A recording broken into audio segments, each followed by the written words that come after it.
Hey guys, स्वागत है आपका मेरे इस यूट्यूब चैनल पे। और आज हम बात करेंगे वर्ष 2008 में बने एक Hollywood movie The Hurt Locker की। मूवी की शुरुआत होती है और बगदाद में हमें अमेरिकी सोल्जर्स को दिखाया जाता है, जिन्हें पता चलता है कि एक जगह पर बॉम्ब रखा हुआ है। इसलिए सेना की एक टुकड़ी उस जगह पर जाती है। इस टीम को मैथ्यू गाइड कर रहा है और मैथ्यू ही इस बॉम्ब को डिफ्यूज़ करने वाला है। अब सभी टीम मेंबर्स उस बॉम्ब को ढूंढने लगते हैं और कुछ देर ढूंढने के बाद उन्हें वो बॉम्ब मिल जाता है। उस बॉम्ब को ढूंढने का काम ये लोग रोबोट के द्वारा कर रहे थे, क्योंकि किसी को नहीं पता कि कौन सा बॉम्ब कितना खतरनाक हो सकता है। अब जैसे ही मैथ्यू उस बॉम्ब को रोबोट के द्वारा डिफ्यूज़ करने की कोशिश करता है, वो रोबोट बंद पड़ जाता है। अब ये देखकर मैथ्यू खुद उस बॉम्ब को डिफ्यूज़ करने के लिए वहाँ जाता है। इसी दौरान सोल्जर्स की नज़र एक आदमी पर पड़ती है, जिसके हाथ में एक मोबाइल होता है। उस आदमी की हरकत को देखकर सोल्जर्स समझ जाते हैं कि वो आदमी इस बॉम्ब को ब्लास्ट करने वाला है। ये देखकर सोल्जर्स मैथ्यू को वहाँ से भागने के लिए कहते हैं, लेकिन इससे पहले कि मैथ्यू वहाँ से भागता, वो बॉम्ब ब्लास्ट हो जाता है और उसका धमाका इतना तेज होता है कि मैथ्यू की वहीं मौत हो जाती है। इस घटना से सारे सोल्जर्स काफ़ी दुखी हो जाते हैं, लेकिन सबसे ज़्यादा दुखी होता है सैनबॉर्न, क्योंकि मैथ्यू उसका बहुत अच्छा दोस्त था। इसलिए ये घटना सैनबॉर्न के लिए एक सदमे से कम नहीं होता है। अब कुछ दिनों के बाद मैथ्यू की जगह पर एक दूसरे बॉम्ब एक्सपर्ट को भेजा जाता है, जिसका नाम विल होता है। सैनबॉर्न विल से मिलने जाता है और उसे अपना सारा रूटीन बताता है। विल कहता है कि मैं मैथ्यू की जगह तो नहीं ले सकता, लेकिन मैं अच्छा काम करूंगा। अब इनके पास एक और बॉम्ब की जानकारी मिलती है, जिनके लिए ये लोग रवाना होते हैं। रास्ते में एल्ड्रिज विल को यहाँ के माहौल को लेकर डराने की कोशिश करता है, क्योंकि एल्ड्रिज को लग रहा होता है कि विल अभी इस क्षेत्र में बिल्कुल नया है, क्योंकि वो नौसिखिया है। लेकिन विल को उनकी बातों से कोई फ़र्क नहीं पड़ता। विल कहता है कि मैं अफ़गानिस्तान में भी दुश्मनों से लड़ चुका हूँ, इसलिए मुझे इन सब की आदत पहले से है। अब ये लोग उस जगह पर पहुँच जाते हैं जहाँ पर इन्हें बॉम्ब के बारे में पता चला था। वहाँ पर सोल्जर्स की एक यूनिट पहले से थी। विल को वहाँ के हालात के बारे में उनसे जानकारी मिल जाती है और अब विल अपना सूट पहनता है। सैनबॉर्न ने हाल ही में अपना एक दोस्त खोया था, इसलिए वो विल से कहता है कि हम वहाँ रोबोट भी भेज सकते हैं। लेकिन विल कहता है कि मुझे कुछ नहीं होगा, इन सब की मुझे आदत है। सैनबॉर्न समझ जाता है कि विल एक जिद्दी आदमी है, इसलिए वो उसकी बात नहीं मानेगा। अब विल उस बॉम्ब की तरफ आगे बढ़ता है, लेकिन इसी दौरान एक कार विल की ओर चली आ रही होती है। उसे देखकर सारे सोल्जर्स डर जाते हैं और अपना गन उस कार पर पॉइंट कर देते हैं। ये सब देखकर विल भी अपना गन निकालकर उस कार में बैठे आदमी पर पॉइंट कर देता है और कहता है कि तुम अगर पीछे नहीं गए तो मैं तुम्हें शूट कर दूंगा। लेकिन वो आदमी कोई भी रिस्पॉन्स नहीं देता और कुछ देर बाद वो आदमी अपनी कार पीछे लेता है और सोल्जर्स उसे पकड़ लेते हैं। अब विल उस बॉम्ब के पास जाता है और उसे कचरे के नीचे वो बॉम्ब मिल जाता है और विल वायर को खींचकर उस बॉम्ब को डिफ्यूज़ करता है और सारे सोल्जर्स को भी मैसेज देता है कि बॉम्ब डिफ्यूज़ हो गया है। ये सुनकर सारे सोल्जर्स राहत की सांस लेते हैं, लेकिन तभी विल को एक और वायर दिखता है। विल जब उस वायर का पीछा करता है तो वो देखता है कि उस वायर में बहुत सारे बॉम्ब लगे हुए हैं।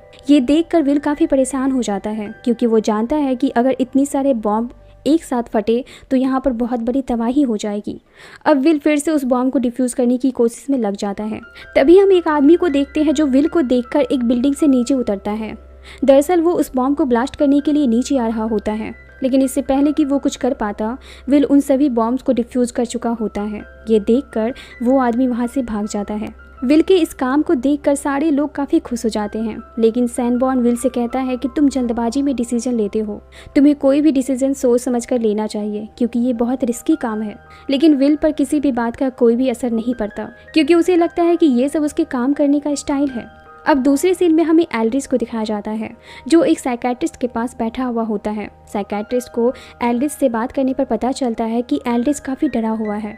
उसने अपनी आंखों के सामने इतनी सारे लोगों की मौत देखी है कि वो खुद डर गया है और उसे लगता है कि किसी भी वक्त उसकी भी मौत हो सकती है। वो साइकेट्रिस्ट, जिसका नाम कैम्ब्रिज है, वो एल्ड्रिज को समझाता है और कहता है कि जंग के मैदान में तुम्हें ये सब देखने को मिलेगा, इसलिए तुम्हें अपने डर को दूर करना होगा। अब दूसरे सीन में हमें एक लड़के को दिखाया जाता है, जिसका नाम बेकम होता है। बेकम डीवीडी बेचता है। एक दिन वो विल के पास आता है और उसे डीवीडी लेने को कहता है। बहुत कहने पर विल उससे एक डीवीडी खरीद लेता है। अब अगले दिन इन्हें एक और बॉम्ब की जानकारी मिलती है और ये लोग अपने इस मिशन पर निकल पड़ते हैं। वहाँ जाने पर इन्हें पता चलता है कि एक कार में बॉम्ब रखा हुआ है। अब विल जैसे ही उस बॉम्ब को डिफ्यूज़ करने के लिए उस कार के पास जाता है, एक बिल्डिंग के ऊपर से वो आदमी जिसने उस कार में बॉम्ब रखा होता है, शूट करके उस कार में आग लगा देता है। ये देखकर वहाँ अफरा तफरी मच जाती है। और सोल्जर्स उस आदमी को शूट करके मार देते हैं जिसने वो बॉम्ब वहाँ फिट किया था। उधर विल जल्दी से उस कार की आग को बुझाता है और जब वो उस कार की डिक्की को खोलता है तो वो ये देखकर हैरान हो जाता है कि उस कार की डिक्की में काफ़ी बड़े बड़े बॉम्ब रखे होते हैं। अब विल अपने दोस्तों को अपना जैकेट और हेलमेट उतार कर देता है और कहता है कि उस गाड़ी में इतना बड़ा बॉम्ब रखा हुआ है कि हम सब ऊपर पहुंच सकते हैं। अगर मरना ही है तो क्यों ना कंफर्टेबल होकर मरा जाए। अब विल उस बॉम्ब को डिफ्यूज करने की कोशिश में लग जाता है, लेकिन बॉम्ब की संख्या काफ़ी ज़्यादा होती है, इसलिए विल को टाइम लग रहा होता है। उधर सैनबॉर्न देखता है कि आसपास में काफ़ी लोग जमा होने लगे हैं और किसी को नहीं पता कि आतंकवादी किस रूप में हैं और कब वो उस कार पर अटैक करके उसे ब्लास्ट कर दे। इसलिए सैनबॉर्न विल से कहता है कि हमें यहाँ से जल्दी से निकलना होगा और वो बार बार विल को वहाँ से निकलने के लिए कहता है, लेकिन विल सैनबॉर्न की आवाज़ से इरिटेट होने लगता है, इसलिए वो अपना हेडफोन खोलकर फेंक देता है क्योंकि वो किसी भी कीमत पर अपने मिशन को अधूरा नहीं छोड़ना चाहता। विल की ये हरकत देखकर सैनबॉर्न को काफ़ी गुस्सा आता है, लेकिन विल कुछ ही देर में उन सभी बॉम्ब्स को डिफ्यूज़ कर देता है जिससे सारे लोग खुश हो जाते हैं। लेकिन जैसे ही विल सैनबॉर्न के पास जाता है, सैनबॉर्न उसे एक जोर का पंच मारता है और उसे कहता है कि दोबारा ऐसी हरकत मत करना, लेकिन विल को इससे भी कोई फ़र्क नहीं पड़ता। अब अगले दिन हमें विल को दिखाया जाता है जो अपने कैंप में बैठा हुआ था। तभी उसके पास वो लड़का आता है जिसका नाम बेकम होता है, जिसने उसे डीवीडी बेची थी। विल उसे कहता है कि तुमने जो मुझे डीवीडी बेची थी वो डीवीडी ख़राब थी, इसलिए तुम मुझे मेरे पैसे वापस दो। लेकिन बेकम कहता है कि मैं पैसे वापस नहीं दूंगा। इस पर विल कहता है कि ठीक है, तुम अपने बॉल से मुझे एक गोल करके दिखाओ, अगर तुमने ऐसा किया तो मैं तुम्हें उल्टा $5 दूंगा। और बेकम गोल कर लेता है। ये देखकर विल उसे $5 देता है और इन दोनों की अच्छी दोस्ती हो जाती है। उधर हमें एल्ड्रिच को दिखाया जाता है जिसका डॉक्टर कैम्ब्रिज के साथ दूसरा सेशन चल रहा होता है। बातों ही बातों में एल्ड्रिच डॉक्टर कैम्ब्रिज से कहता है कि आपको कैसे पता होगा कि मौत का डर क्या होता है, क्योंकि आप तो यहाँ कैंप में रहते हैं और मौत का सामना हम मैदान में करते हैं, इसलिए आप मेरे डर को नहीं समझ सकते। एल्ड्रिच की बात सुनकर डॉक्टर कैम्ब्रिज कहता है कि जब भी सेना को मेरी ज़रूरत पड़ेगी मैं मैदान में ज़रूर जाऊंगा।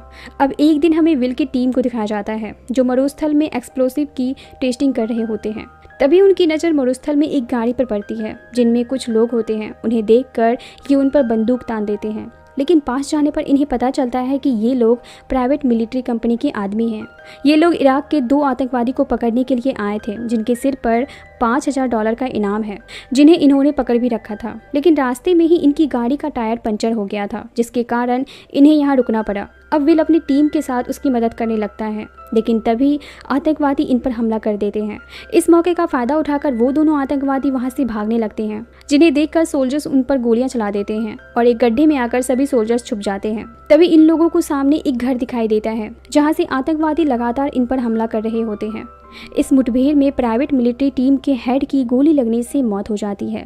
ये देखकर सैनबॉर्न यहाँ का कमान संभालता है और वो लगातार उन आतंकवादियों पर गोलियां चलाने लगता है, लेकिन कुछ देर बाद उसकी गोलियां खत्म हो जाती है, इसलिए वो एल्ड्रिच को गोलियां ढूंढने के लिए कहता है। गोलियां ना मिलने पर वो कहता है कि उस लीडर के पास गोलियां होंगी। अब एल्ड्रिच को उस लीडर के पास से गोलियां मिल जाती हैं, लेकिन उस गोलियों में खून लगा होता है। ये देखकर विल एल्ड्रिच को खून साफ करने के लिए कहता है, लेकिन एल्ड्रिच ये सब देखकर काफ़ी घबरा जाता है और खून साफ नहीं कर पाता। इसलिए खून साफ करने के लिए विल एल्ड्रिच की मदद करता है और अब गोली मिलने के बाद सैनबॉर्न उस घर में छिपे आतंकवादियों पर निशाना लगा के उन्हें मारने लगता है। वहीं दूसरी तरफ एल्ड्रिच की नज़र एक दूसरे स्नाइपर पर पड़ती है, जिसे देखकर वो उसे निशाना लगाकर मार देता है। आतंकवादियों को मार गिराने में विल सैनबॉर्न की बहुत अच्छी तरह से मदद कर रहा था। ये देखकर सैनबॉर्न विल से काफ़ी इंप्रेस हो जाता है और दोनों की बॉन्डिंग अब स्ट्रांग होने लगती है। अब ये लोग वापस कैंप आने के बाद रात में पार्टी करते हैं। इसी दौरान सैनबॉर्न को विल के लाइफ के बारे में पता चलता है। विल कहता है कि उसका एक छोटा सा बेटा है और बीवी है। यहाँ पर सभी को ये भी पता चलता है कि विल को अपने प्रोफेशन से कितना प्यार है, क्योंकि वो अपने द्वारा डिफ्यूज़ किए हुए सारे बॉम्ब्स के पार्ट्स को अपने पास संभाल के रखता है निशानी के तौर पर। अब अगले दिन इन्हें एक और जगह के बारे में पता चलता है जहां इन्हें बॉम्ब को डिफ्यूज़ करना है। अब ये लोग जैसे ही उस जगह पर जा रहे होते हैं, डॉक्टर कैम्ब्रिज इन लोगों के पास आता है और कहता है कि मुझे भी आज फील्ड में जाना है। ये सुनकर सभी को आश्चर्य होता है, लेकिन फिर भी वे लोग डॉक्टर कैम्ब्रिज को अपने साथ लेकर जाते हैं। अब ये सभी बॉम्ब को डिफ्यूज़ करने के लिए वेयर हाउस जाते हैं। विल जैसे ही बॉम्ब को डिफ्यूज़ करने के लिए अंदर जाता है, उसे वहाँ पर एक बच्चे की डेड बॉडी मिलती है। उसे देखकर विल को पता चलता है कि ये डेड बॉडी बेकम की है। किसी ने उसे मार के उसकी बॉडी के अंदर बॉम्ब लगा दिया है। ये देखकर विल बहुत दुखी हो जाता है और रोने लगता है। क्योंकि बेकम उसका बहुत अच्छा दोस्त बन चुका था। अब विल बेकम की बॉडी से सारे बॉम्ब को निकालकर उसकी बॉडी को अपने साथ ले जाने लगता है ताकि वो उसका अंतिम संस्कार कर सके। अब सारे लोग वहाँ से निकलने के लिए तैयार हो जाते हैं, इसलिए एल्ड्रिच कैम्ब्रिज को आने के लिए कहता है। जैसे ही कैम्ब्रिज गाड़ी की ओर बढ़ता है, एक बॉम्ब पर उसके पैर पड़ जाते हैं और वो वहीं मारा जाता है। ये देखकर एल्ड्रिच बहुत दुखी हो जाता है क्योंकि उसी ने कैम्ब्रिज को फील्ड पर आने के लिए कहा था। वहीं दूसरी तरफ विल बहुत परेशान होता है क्योंकि बेकम उसका बहुत अच्छा दोस्त बन चुका था और अब वो किसी भी सूरत में उसकी मौत का बदला लेना चाहता था। इसलिए विल अब उस आदमी की दुकान पर जाता है जिसकी दुकान पर बेकम डीवीडी बेचता था। वो दुकानदार विल को बेकम के बारे में कुछ भी बताने से साफ मना कर देता है। ये देखकर विल को काफ़ी गुस्सा आता है और अब वो उस आदमी को गन पॉइंट पर ले लेता है और कहता है कि मुझे बेकम के घर ले चलो। वो आदमी विल को एक घर के बाहर छोड़ता है और कहता है कि ये बेकम का घर है, लेकिन अंदर जाने पर विल को पता चलता है कि ये घर बेकम का नहीं है बल्कि किसी और का है। अब विल वहाँ से वापस अपने कैंप आ जाता है जहाँ पर सैनबॉर्न उससे कहता है कि पास ही में एक बहुत बड़ा धमाका हुआ है। अब ये लोग उस ब्लास्ट की जगह पर जाते हैं तो देखते हैं कि वहाँ पर बहुत बड़ा ब्लास्ट हुआ है जिससे काफ़ी सारे लोगों की मौत घटनास्थल पर ही हो चुकी है और हर तरफ चीखने और चिल्लाने की आवाज़ें आ रही है। ये सब देखकर विल कहता है कि जिसने भी ये ब्लास्ट किया है वो आसपास में ही है और ये सब तमाशा देख रहा है। विल सैनबॉर्न और एल्ड्रिच से कहता है कि मैं उसे ढूंढने के लिए आगे जा रहा हूँ, लेकिन ये दोनों विल को आगे जाने से मना करते हैं और कहते हैं कि ये हमारा काम नहीं है। लेकिन विल नहीं मानता और अपने साथ इन दोनों को लेकर उन आतंकवादियों को ढूंढने के लिए आगे बढ़ जाता है। आतंकवादियों को ढूंढने के दौरान एल्ड्रिच को कुछ लोग दिखाई देते हैं और जैसे ही वो उसका पीछा करता है वहाँ गोलियां चलने लगती है। गोलियों की आवाज़ सुनकर विल और सैनबॉर्न उस आवाज़ का पीछा करते हैं और तभी वो देखते हैं कि एल्ड्रिच को दो लोग पकड़कर ले जा रहे हैं। ये देखकर विल उन दोनों पर गोलियां चलाने लगता है जिससे वो दोनों मारे जाते हैं, लेकिन विल की एक गोली एल्ड्रिच के पैर में लग जाती है। अब विल और सैनबॉर्न उससे कहते हैं कि तुम ज़्यादा पैनिक मत करो क्योंकि ये एक छोटा सा जख्म है, तुम जल्दी ही ठीक हो जाओगे। लेकिन एल्ड्रिच काफ़ी डर चुका होता है, इसलिए अब उसे इलाज के लिए कैंप से बाहर भेज दिया जाता है। अब कुछ दिनों के बाद इन्हें पता चलता है कि एक आदमी के बॉडी में बहुत सारे बॉम्ब को लगा दिया गया है और वो आदमी पब्लिक एरिया में है। अब ये लोग अपनी पूरी यूनिट के साथ उस जगह पर पहुंचते हैं। अब विल उस आदमी की तरफ आगे बढ़ता है और उससे कहता है कि तुम धीरे धीरे अपनी शर्ट नीचे उतारो और जैसे ही विल उस आदमी की बॉडी में लगे बॉम्ब्स को देखता है उसके होश उड़ जाते हैं क्योंकि वो बॉम्ब्स काफ़ी खतरनाक होते हैं। इसलिए वो अपने सारे आदमियों से कहता है कि तुम सब पीछे हट जाओ। वो आदमी काफ़ी डरा हुआ होता है। वो विल से कहता है कि मेरी जान बचा लो, मेरी फैमिली है, मेरे 4 बच्चे हैं, मैं मरना नहीं चाहता। वो बार बार यही बात विल से कह रहा होता है। ये सुनकर विल उसे शांत कराता है। अब जब विल उसकी बॉडी में लगे बॉम्ब्स की कंडीशन को देखता है तो वो देखता है कि बॉम्ब्स की चारों तरफ बहुत सारे ताले लगे हुए हैं जिसे एक एक करके खोलना होगा। लेकिन विल सबसे ज़्यादा परेशान तब होता है जब वो देखता है कि इस बॉम्ब में एक टाइमर लगा हुआ है और बस 2 मिनट में बॉम्ब फट जाएगा। इसलिए विल सैनबॉर्न को जल्दी से एक कटर लाने के लिए कहता है जिससे कि वो ताले को काट सके। कटर मिलते ही विल ताले को काटने की कोशिश करता है लेकिन वो ताले नहीं कटते।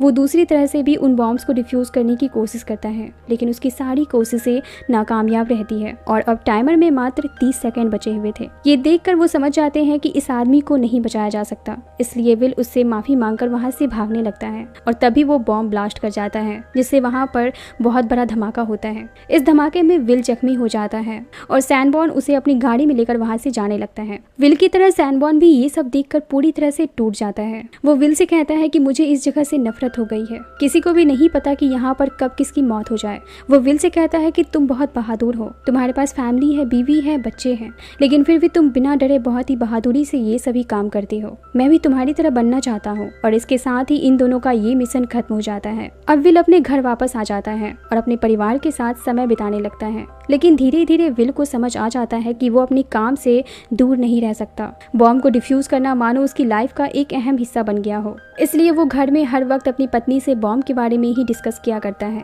उसे हर ब्लास्ट की जानकारी होती है और वो हमेशा अपनी वाइफ से कहता है कि अगर मैं वहाँ रहता तो मैं उसे बचा लेता। विल की बातों से हमें पता चलता है कि वो अपने काम को कितना पसंद करता है और अब विल डिसाइड करता है कि वो फिर से आर्मी ज्वाइन करेगा और वो सेना को फिर से ज्वाइन कर लेता है। मूवी के आखिरी में हमें दिखाया जाता है कि विल अपने कॉस्ट्यूम को पहनकर एक बॉम्ब को डिफ्यूज करने के लिए आगे बढ़ता है और उसके फेस पर एक बहुत ही अच्छी स्माइल होती है। युद्ध के मैदान में एक सैनिक के दिमाग में कितने सारे सवाल होते हैं और वो किन किन मानसिक परेशानियों से गुजरते हैं, इन सब के बावजूद वो फिर भी एक नए जोश के साथ एक नए दिन की शुरुआत करते हैं। ये मूवी इसी पर आधारित है। इसी के साथ इस मूवी का द एंड होता है। इसी तरह के मूवीज़ एक्सप्लेनेशन वीडियोस देखने के लिए मेरी वीडियोस को लाइक करें और चैनल को सब्सक्राइब जरूर करें। Thank you.